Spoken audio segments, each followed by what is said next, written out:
الحمد للہ وکفا وسلام علی عبادہ الذین اصطفى اما بعد فاعوذ باللہ من الشیطان الرجیم بسم اللہ الرحمن الرحیم وقرنا فی بیوتکن ولا تبرجنا تبرج الجاہلیۃ الاولی واقمنا الصلاۃ وآتینا الزکاۃ واطعنا اللہ ورسولہ صدق اللہ العظیم قال النبی صلی اللہ علیہ وسلم لعن اللہ الناظر والمنظور الیہا۔ برادران اسلام، سامعین اکرام، اللہ تبارک و تعالی نے عورتوں کو حکم فرمایا کہ تم اپنے گھروں میں اطمینان سے بیٹھی رہو۔ آگے فرمایا اور اگلے جاہلیت کے زمانے کی طرح اپنا بناؤ سنگار نہ دکھاتی پھرو، نماز پڑھتی رہو اور زکوٰۃ دیتی رہو، اور ہر معاملے میں اللہ اور اللہ کے رسول جناب محمد رسول اللہ صلی اللہ علیہ وسلم کی فرما برداری کرتی رہو۔ لیکن آج کل کی عورتوں کا بالکل عجیب حال ہو گیا ہے کہ شریعت کچھ کہتی ہے، اللہ اور اللہ کے رسول کچھ کہتے ہیں اور عمل کچھ ہے۔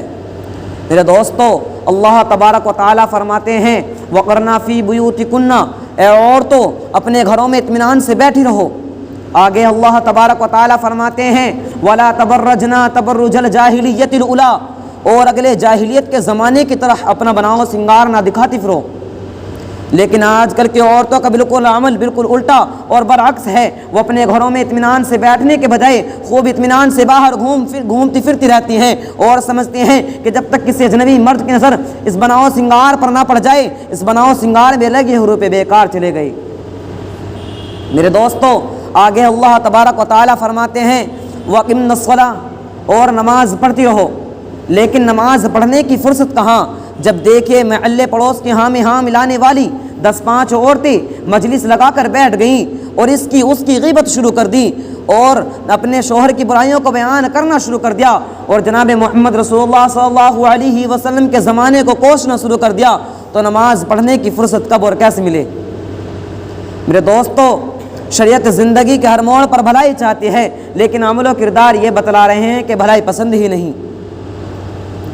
آگے اللہ تبارک و تعالیٰ فرماتے ہیں وَآتِينَ الزَّكَاةَ، اور زکوٰۃ دیتی رہو۔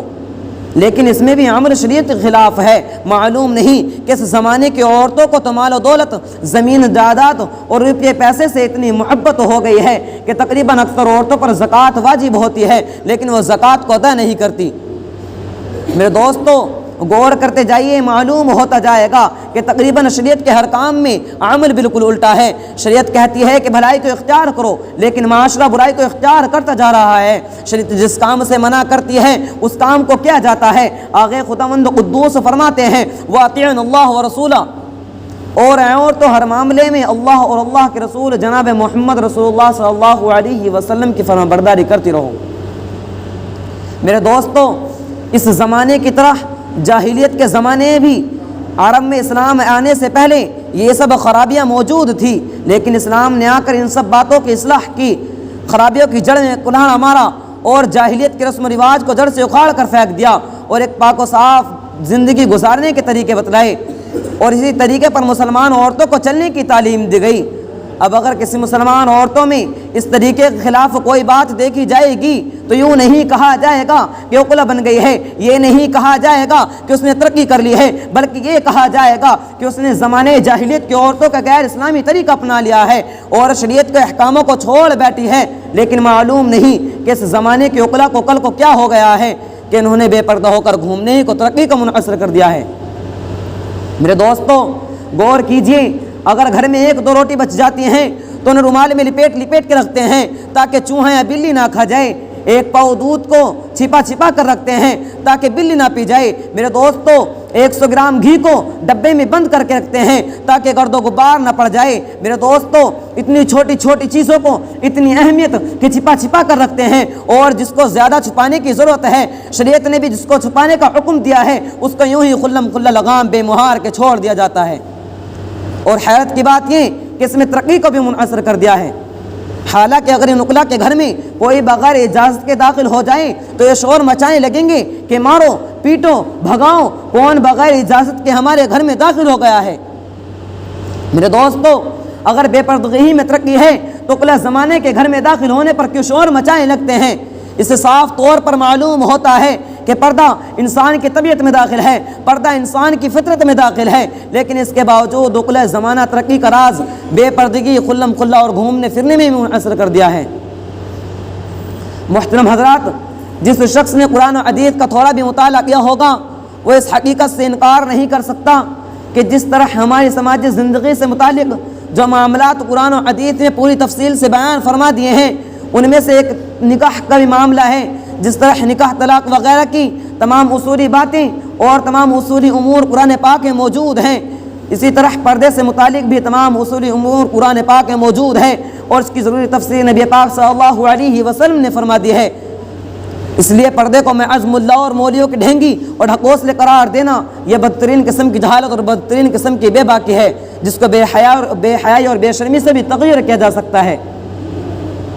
محترم بزرگوں اور دوستوں اور میرے دینی بھائیوں، پردہ اور حجاب تمام انبیاء اکرام علیہ السلام کے زمانے کا ایک مشترکہ حکم رہا ہے اور تمام انبیاء اکرام علیہ السلام کے شریعت میں فرض رہا ہے، جس کو کسی زمانے میں بھی روا نہیں رکھا گیا۔ سیدنا حضرت آدم علیہ السلام کے زمانے سے لے کر نبی پاک صلی اللہ علیہ وسلم کے زمانے تک اس بات کو کسی زمانے میں بھی روا نہیں رکھا گیا کہ عورت اور مردوں میں خلم کھلا اختلاف اور میل ملاپ ہو۔ میرے دوستوں، یہ تو انبیاء اکرام علیہ السلام کے شریعت اور ان کے مذہب کی باتیں تھیں۔ دنیا کے کسی بھی عام شریف خاندانوں میں اس بات کو درست نہیں سمجھا گیا کہ عورت اور مردوں میں خلم کھلا اختلاف اور میل ملاپ ہو۔ محترم دوستوں، سب سے پہلے پردے کا حکم حضرت زینب بنت جحش رضی اللہ تعالیٰ عنہ کے نکاح کے وقت ہوا اور اسی نکاح کے موقع سے پردے کی آیت نازل ہوئی۔ فرمایا گیا، یا ایھا الذین آمنوا لا تدخلوا بیوت النبی الا ان یؤذن لکم الی طعام غیر ناظرین اناہ ولکن اذا دعیتم فادخلوا فاذا طعمتم فانتشروا الآیہ۔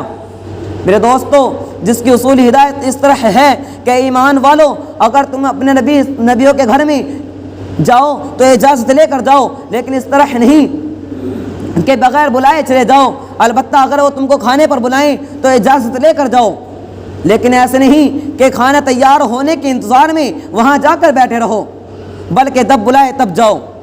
واقعتاً یہ بات حضور پاک صلی اللہ علیہ وسلم کو تکلیف دے رہی تھی، لیکن اخلاقاً اس بات کو کہتے ہوئے شرماتے تھے، لیکن اللہ تبارک و تعالی حق بات کہتے ہوئے نہیں شرماتا۔ اس لیے خداوند قدوس نے فرمایا کہ ایمان والو، اگر تمہیں اپنی پیغمبروں کی بیویوں سے کوئی چیز مطلوب کرنی ہو تو پردے کی آڑ سے طلب کرو، کیونکہ یہ طریقہ تمہارے اور انہوں کے دل کے لیے زیادہ پاکیزہ ہے۔